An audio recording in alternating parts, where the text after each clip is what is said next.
I don't really know why you're here if you're just here to listen to a 14-year-old self-project on a Deltarune character.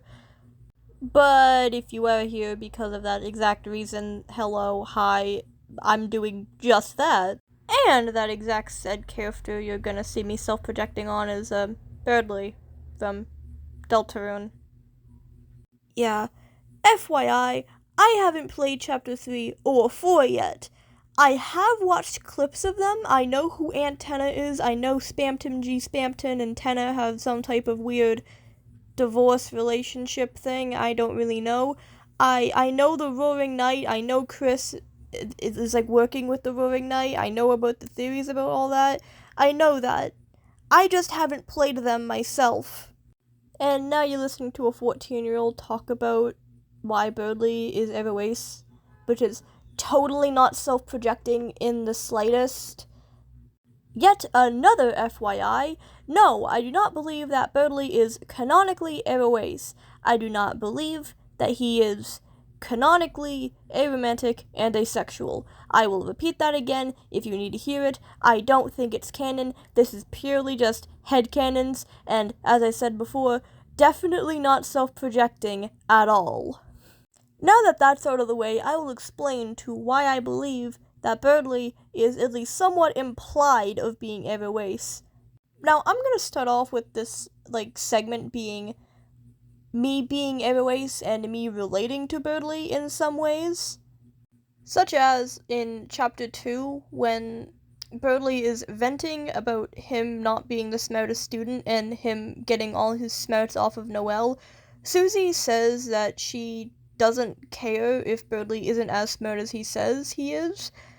And before Susie could say that she always had a negative opinion on him, he ends up saying that he's, happy that Susie thinks that, and clearly is shown of having a quote-unquote crush, end of quotes, on Susie, and it's shown that BERDLY falls for literally anyone with even the slightest bit of affection given towards him, which could be implied of being other things, like BERDLY doesn't get enough love at his own house, or that BERDLY doesn't have any friends outside of Noelle, but it is still pretty common for people who don't know their aroace to fall for people.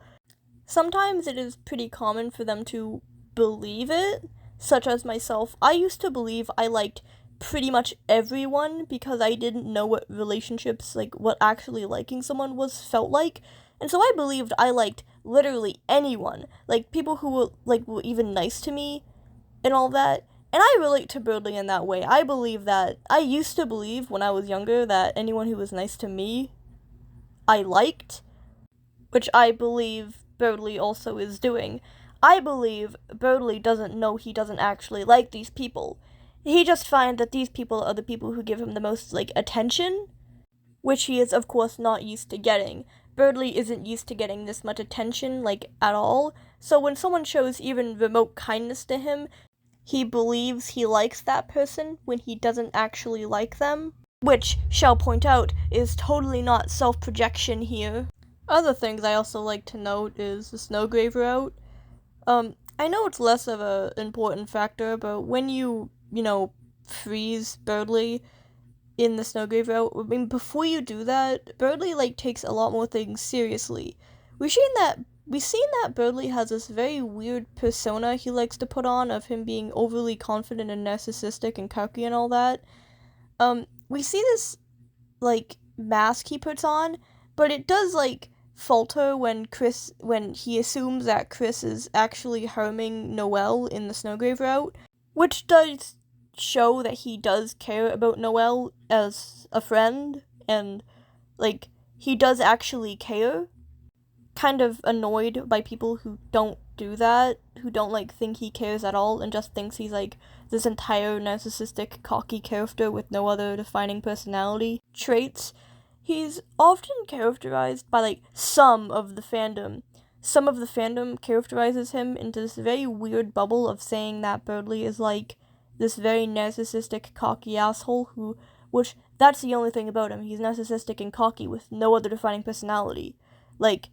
It kind of irks me when they refuse to give characterization to him, when he clearly is more to him, when there clearly is more to him than him just having the mask on. I mean, we literally got to see it on, like, in chapter 2 when he was trauma dumping on Chris and Susie. But besides the fandom, my interpretation of him doing this is also pretty, like, very fanon and mostly headcanons. I understand if some people don't like it, or some people don't agree with me, or some people just do the exact characterization that I just mentioned. I don't really care, that's what other people do. But it kind of does weird me out when people see an aroace character as, like, a flat board of, hey, aroace characters can only act one or two ways. They are either characters that have no idea what relationships or sex is, and or they're characters that are completely stone cold with no defining personality outside of that they don't like people. Which, as someone who's aroace myself, is really weird to see, because whenever it, like, happens, whenever a character who's, like, I think this is the reason I don't think a lot of people understand why I headcanon BERDLY as aroace, is because they don't actually know anyone who's aroace, or don't know experiences of people who are aroace, who have actually claimed to like people before. I don't know, maybe it's just a me thing, but it is really odd for people who aren't aroace, by the way, who have to say something about, hey, I don't think this is correct, and I think you're just kind of wrong, because you clearly don't know the aroace experience. As someone who is aromantic and asexual, it is annoying to see people say that, because I only headcanon it because I'm self-projecting on this character. And it really does show how people do treat aromantic and asexual characters in media, because they either just can't accept that they can have characterization, and, hey, these characters can actually be characters, but maybe that's just a me thing, and maybe I'm diving too deep into these people's, like, brains, and that's not how they actually think, and I'm just going way too deep into it. Again, mainly coming from how people perceive characters that are aromantic and asexual, they either can't accept that these characters can actually have things to deal with them being aromantic and asexual. A lot of kids, including when I was younger, didn't know that that was even a thing, thought that if they didn't like someone, that something was wrong with them. It is pretty common for people to say they like someone when they actually don't, because they are either kids and they don't know that they don't like them, and or they've practically been gaslit into thinking that their feelings, which may just be completely normal emotions of them thinking that this person's cool, is relationship and them having romantic feelings towards them.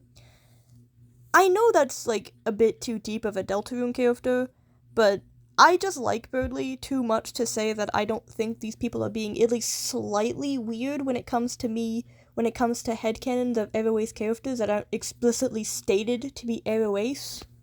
But besides my rant of I think some of these people are a little weird when it comes to other people's characterizations and headcanons, this was an almost 9-minute rant of me saying that I believe BERDLY's aroace, specifically because of something that happened in Chapter 2. Feel free to disagree with me. Call me wrong, say that this is mainly just my experience, and that this is mainly just a me projecting thing. I can accept being wrong in this case, because it's just me self-projecting. I know this isn't canon, I've stated that in the beginning. I know all of this is just flat out me saying with no brain, me just saying, hey, I like this character too much and I think of them as being aroace. You know, like me. Maybe it's because of such lack of queer characters that are, like, asexual or aromantic in general that makes me think, hey, if I like this character, they're aroace now. I don't make the rules. I would go more into depth of how I don't like how some people on the internet treat aroace characters as such weird characters, but this is a video about a Deltarune side character I found slightly interesting and slightly relatable, so I'll just end it here. Goodbye.